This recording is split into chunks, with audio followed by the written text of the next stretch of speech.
Hi, I'm Lori Campbell, welcoming you to another great episode of Education, a Higher Calling, where we delve into the lives of scholars, professors, students, working professionals, and even those who want to get a higher education but don't know how. By committing to finishing their degrees and focusing on their goals, these individuals excelled in their fields. But more than being successful in their careers, these people understood something even more significant: the importance of higher education in fulfilling their divine calling in life. Gosh, if I were listening to this and getting inspired around leadership, there would really be two questions that I'd ask. Those two questions will be what and why. So let me answer those questions for you. Why do I want to be a leader? Maybe there's something stirring in you where you have felt or sensed the need for high impact or influence in a certain area.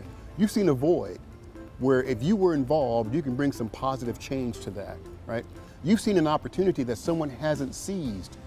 You know, God has placed you on this earth for a reason, right? Wherever Jesus showed up, something changed. Wherever Jesus showed up, there was impact. And we bear his image. And then the what then is what a program like our Leadership Masters would help you discover. What is leadership? What does it mean to you? How does it manifest in your life? So I'd start with the why. That's going to get you excited. And then what's going to propel you and give you the persistence and the courage to engage. There are a lot of people who come to a place and say, it's too late for me to get an education. I can't do it. Sometimes people come to that place where they just say, I'm too old, I can't learn anything. And they accept that old saying that, you can't teach an old dog new tricks. But that's just not true. I remember shaking the hand of a lady as she came across the stage at a community college graduation that I was speaking to at commencement. Looked to be in maybe her early 40s. But when she came across that stage, there was a glow about her that I'll never forget. As I shook her hand, I shook the hand of not someone whose skin was soft, but it was the hand of somebody who obviously had been engaged in hard work. That I was shaking the hand of somebody who had had a struggle to get there that night on the stage. I looked into her face and I saw this extraordinary sense of accomplishment. And it was more than just some person who got out of high school and loaded up a trunk and went off to college and joined the sorority. This was a lady who had now raised kids and struggled and worked hard, but she didn't give up on her dream to get an education. And even though she may have been about 20 years later than a lot of other people, it meant that she could, in fact, get that dream. Did you know that one of the fastest growing degrees is in park, recreation, leisure, and fitness studies? According to the U.S. News and World Report, during a 10-year period, the number of students earning degrees in this major jumped 92%.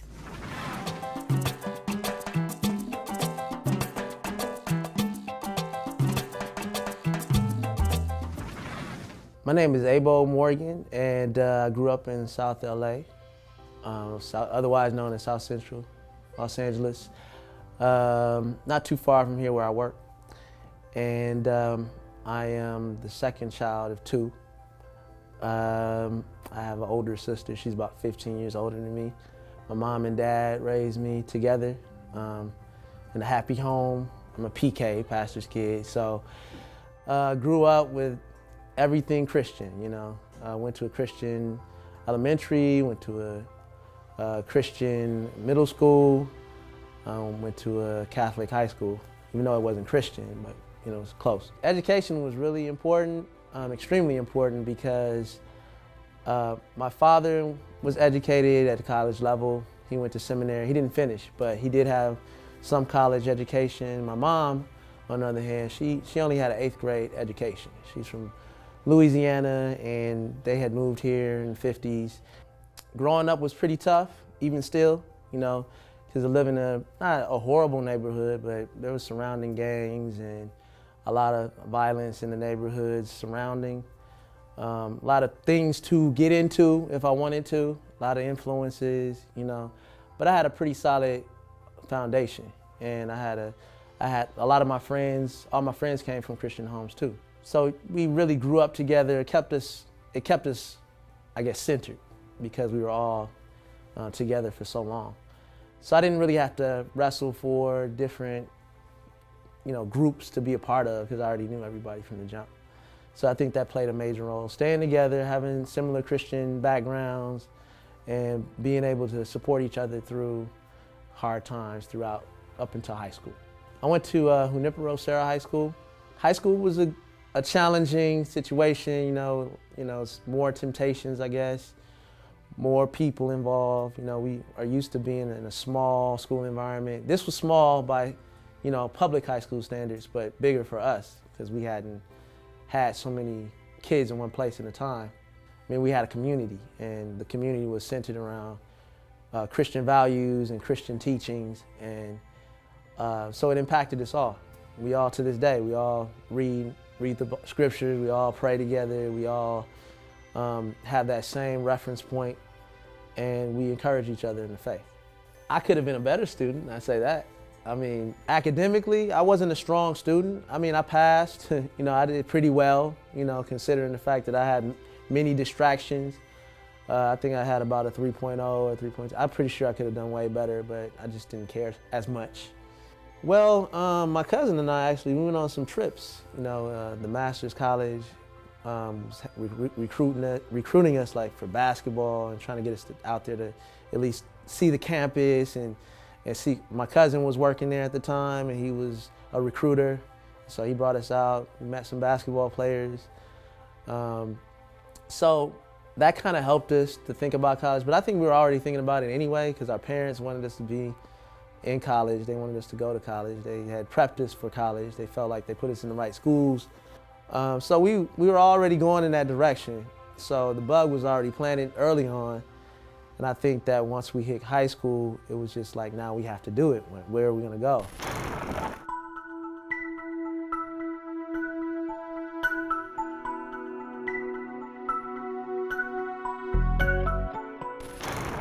Hi, my name's Lynn Stokes, and I'm an attorney and a commercial real estate broker, and I would not be where I am today if it was not for my education. Hi, and welcome to the Q&A segment of Education, a Higher Calling. I'm Kayla. Question: what do colleges like better?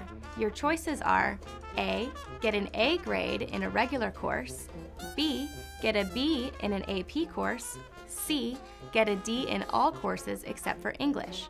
Try to guess the answer and I'll be back to reveal it. Hi, I'm Bill Alexander. Success in college can come in many forms. For some students, it's strictly the dean's list and a stellar transcript leading to graduate school.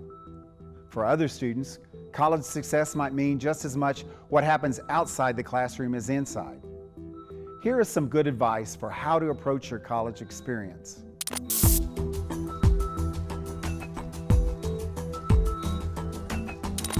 First of all, explore. Push yourself to be open to new ideas and new experiences. Take classes in a subject you never studied. Follow a passion that doesn't relate to your major. Join a club or an organization that mixes you up with people that are different from you. Second, be open to change. For example, you might want to become a doctor, and then through your courses in gross anatomy, discover that you have a love for marine biology. That is a part of the college experience. Many students change their major and find purpose in something they never dreamed of. And through it all, remember to stay balanced. College can be overwhelming. While you're focused on juggling assignments and lectures and labs, you mustn't let the other parts of your life slide. Take care of your health, exercise, and eat a balanced diet. And most importantly, nurture relationships. Protect your downtime. Remember, success in college means becoming the whole person that God created you to be. You're much more than your degree. I'm Bill Alexander, and I hope that the Lord gave you some new insight from this how-to moment. Until next time, goodbye.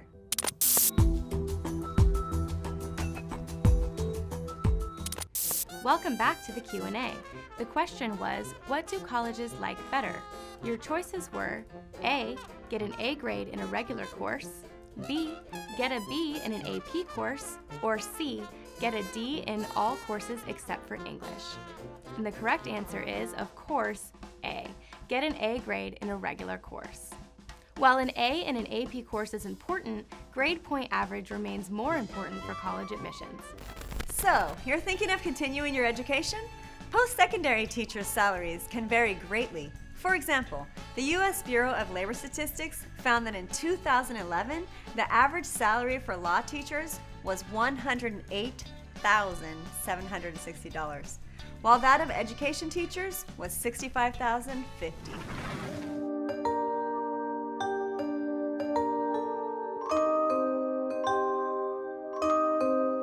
I applied to some historically black colleges. I applied to some Christian colleges. I applied to some state colleges, some UCs. I can't remember all the different schools I accepted to, but I know that I decided to go to the Master's College because it was a Christian college. My parents wanted me to go there. I knew people there already. Like I said, we had taken those trips there. It was influential in me wanting to go there. I had cousins who had gone there and graduated. And so, it was like sort of my lineage. I'm just following in the same vein that, people had expected me to, and that I wasn't necessarily against going, but I don't know if it was my first choice, but I was like, hey, you know what? I think this would be a good choice for certain reasons. It was a bit of a transition because, the area that I've grown up in is majority black and Hispanic, mostly black, back then at least. And so it was a bit of a change, it was a culture shock in a sense because, I just have to adjust. And so I just realized after a certain point, I had some friends over at Northridge, Cal State Northridge, which is really close by. I started spending a lot of time with them, off campus. There was a lot of rules at the Master's College. So long story short, my first year of college, I bombed the first year of college. I didn't see the big picture, that I had thought I saw. After that first year, I didn't go back. So I ended up taking a job, working with a Christian friend, actually. It was called New Horizons, and it was a computer programming institute. And so I would try to recruit people into it, and I myself was going to the schools, going to the classes, and I was enrolled in the school. And so I would learn different things about computers, hardware, software. It was pretty enlightening, but it wasn't really my field either, but I was kind of going through it because I had to test something out, right? I had to do something with my life at the time. And so I was 19, trying to figure out my way. When I hit 20 is where I kind of really lost perspective. I didn't know what I was gonna do with my life. I just kind of out there doing whatever. I decided to take a job. My mom worked at the school down the street, and I talked to the principal there at the school. Her name was Dr. Shepard. And she's like a prominent principal in LA Unified School District. And so she tells me, why don't you just go down to LA Unified, go downtown and just take the test. They're looking for aides. So I'm like, I don't take tests well. I'm thinking to myself, I'm not gonna get this job either. I go down there and take the test. I guess I'm a good test taker because I got the job. I was inducted into the system. Went to my first school, and the lady there, the principal there, after some time, she decided to hire me as an instructional aide. So that was my first entrance into education, which was kind of like the roundabout way because I kind of like put my education to the side. My name is Melissa Maimoni. Well, what do you think of when you think of St. Patrick's Day? One person said cheeses and one person said beer. I love it. We are running the gamut. And I would not be the same in my career if I hadn't gotten my degree. And you can do it. One of the most amazing things for us is when we know God's plan for our life. But sometimes that plan requires preparation. One of my most favorite verses that got me through college was, study to show yourself approved. Right? That's hard, but we can do it. Paul writes in Romans 4:18 about Abraham, against all hope, in hope, Abraham believed and so became the father of many nations. That was God's plan for him, but he had to believe against hope and in hope. Later on in verse 21, he writes, Abraham was strengthened, being fully persuaded that God had the power to do what he promised, to do what he said. Well, what does he say about you? He says, I have a plan for you. He says, I have a future for you. He says, I have a hope for you. He says, I created you on purpose, for a purpose. It's so amazing.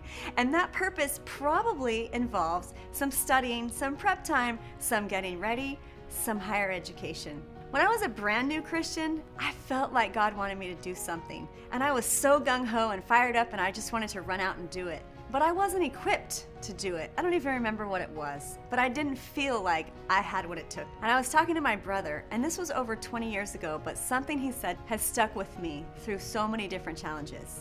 He said, Lori, sometimes God cares more about how you cross the street than he does about what you do when you get to the other side. And I had to ponder that, and he said, there are many ways to cross the street. You could jaywalk across the street. You could run across the street. You could take the crosswalk.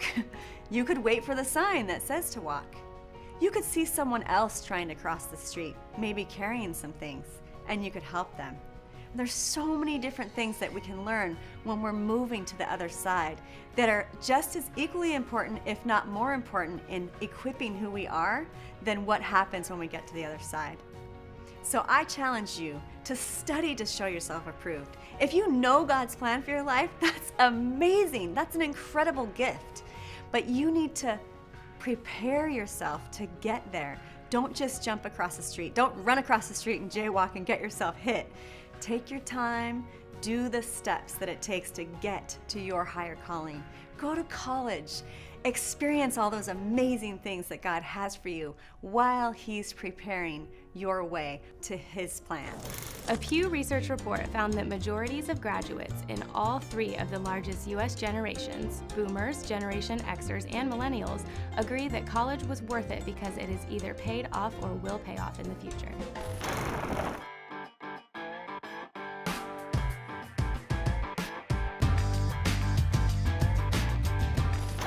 So that's when I had made my decision that I wanted to go into education as a teacher. Okay, so that's when I decided to think about what could I do to get back into education, you know, and how could I get back to school. So the Master's College, ironically, had another program. It's like an accelerated program for people who were in school or who were working. They could go to school at night. It's called the Center for Professional Development, Professional Studies. And so I applied, gave my story, you know, about how I was here before and now I'm back again, and this time for real, you know. So they accepted me again. I was in the program. It took me about 3 years to finish. So this is gap between me being 19, 20 to me. I think I graduated. I went back at 23, graduated at 26. So that's how I got my bachelor's degree. I learned a lot. It was an excellent experience. I felt like this time I was there to truly learn, and it was just an eye-opening. It strengthened my faith, it strengthened my academics. And so when I was done, I'm like, okay, I gotta get my credential now. So I found the program online. It was at USC. I decided to apply.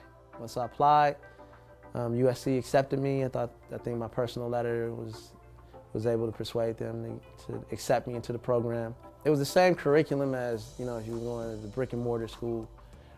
So it was good, you know. It was very pressing. Like, this is the first time I felt like I was academically challenged to the extreme. It was a master's program / credentials. So I finished, got my degree, walked the stage, and so up to that point, my college career was pretty much done. You know, I wasn't expecting to go back to get a PhD or EDD for education. I just decided I'm gonna get back and just go ahead and start working. So I transitioned from Inglewood Middle Charter Academy to the school that I'm at now, which is called Teach Academy of Technologies. And this is also a middle school. I teach 7th and 8th grade as a history teacher again. Maybe missing out on one, and which one is probably did the better? You guys just compare and contrast. I'm not going to tell you who wrote them. I'll tell you afterwards who wrote them. Have you ever been forced to do something against your will and was never able to get that time back? This was the life of the blacks in the South, but not all were slaves like the blacks in the North. These blacks were free because cotton wasn't as profitable as it was in the South.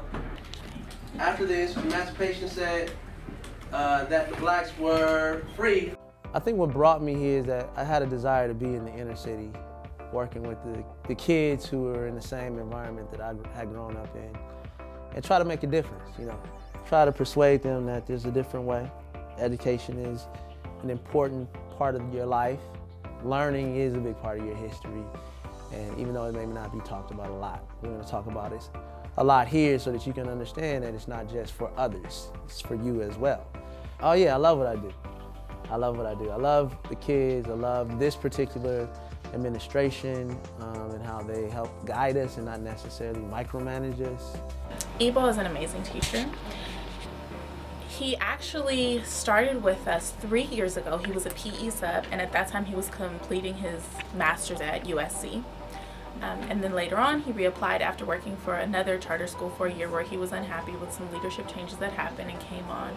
And immediately when he came on, he just came with such a wealth of ideas. He started mock trial for our students, which was amazing. They had never participated in that before, which along with pushing writing and reading and listening standards was just a great opportunity for our students to participate in something they had never done before. He started Scholar Council. He coordinated a talent show. So I would say on top of being an amazing educator, which he absolutely is, which I'm sure that you saw in the classroom, he pushes his students with rigor and higher learning, and he really looks to close that achievement gap every day in the classroom. He connects with students, and he really wants them to experience things they would not normally experience. They help guide us, and they're really for the teachers, very supportive, and so it helps when you have that environment and you can focus in on the kids and really supporting them academically.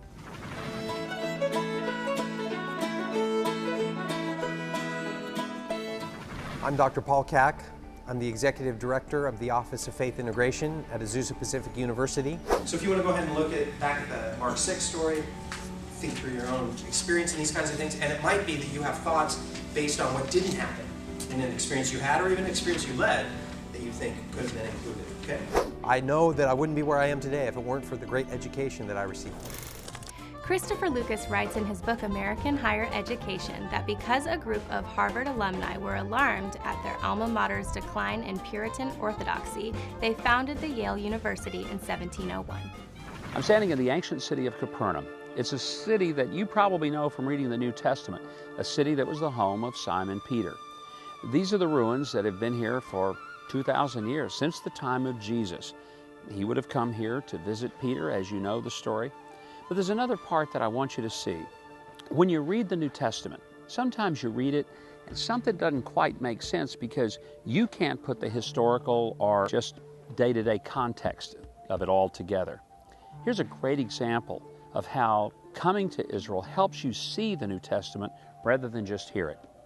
You remember that scripture where Jesus said, better that a millstone be hanged about your neck and you drown in the depths of the sea? Well, behind me is a millstone. That millstone was used as an olive press or a way to grind the grain. It was a huge, large stone. When Jesus said, better that a millstone be hanged around your neck, he would have been pointing to a millstone. Oh, probably not that one, but one just like it or similar. And what he would have been able to do is to say, if you think harming one of these little ones is something that is inconsequential, just know that doing that would be like having one of those hung around your neck and drowned in the depths of the sea. And as he said that, pointing to the millstone, then to the depths of the sea, people would have understood. Whatever it meant, it's not something you want to experience. Everything in the New Testament was not there to try to make things where they couldn't be understood, but rather to make them where they could be. Jesus is never in the business of making things obscure. He was in the business of making things clear. It was not his ministry to put things in darkness. It was his ministry to turn on the lights and make it clear. Anytime you read something in the New Testament that you don't fully understand, put it in the historical context of the day And you'll find that his teaching was not theologically deep, it was simple, so that even a child could understand it. And that's how he still teaches us today, through the everyday realities of our lives.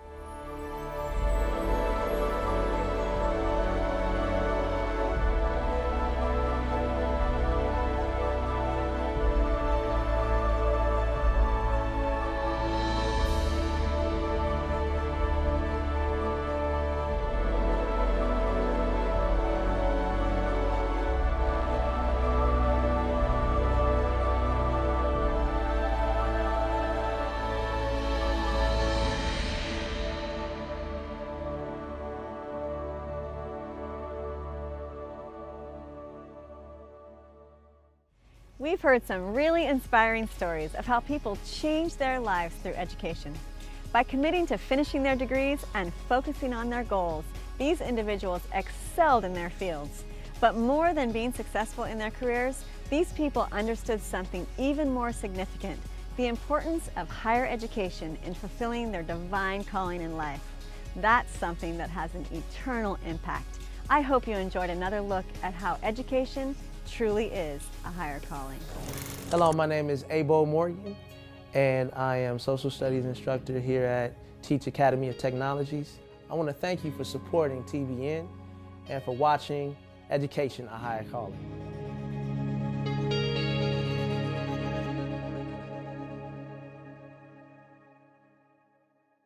Is education for you? Well, if you're like me and so many other people I know, going to a college like this seems almost unattainable. But I'm here to tell you that's not the case. Thanks to the people at Ministry.com, there are hundreds of opportunities that can help to make your dreams for a better life come true. It's all about taking that first step. Join us on Ministry.com, where we can show you all the amazing tools that can make your education a reality. Ministry.com is here and easily accessible. What do you have to lose except for the opportunity to improve your life for the better? Check out Ministry.com now. Hi, I'm Lindsay Clifford, editor of Just Jesus. As a young believer, I really wanted to learn how to grow close to God. A good friend shared invaluable wisdom. If you really want to grow, read the words of Jesus. On behalf of Ministry.com, I want to thank you for watching Education, a Higher Calling. I also want to thank Trinity Broadcasting Network for the opportunity to bring this program to our partners. To support continued airing of this program, please send your loved gift or pledge of $20 or more to Trinity Broadcasting Network, P.O. Box A, Santa Ana, California, 92711. As a thank you, TBN will send you a copy of Just Jesus. Get to know your Savior. He is an amazing person. I'm Lindsay Clifford. Thank you again for watching and for your generous gift. God bless you.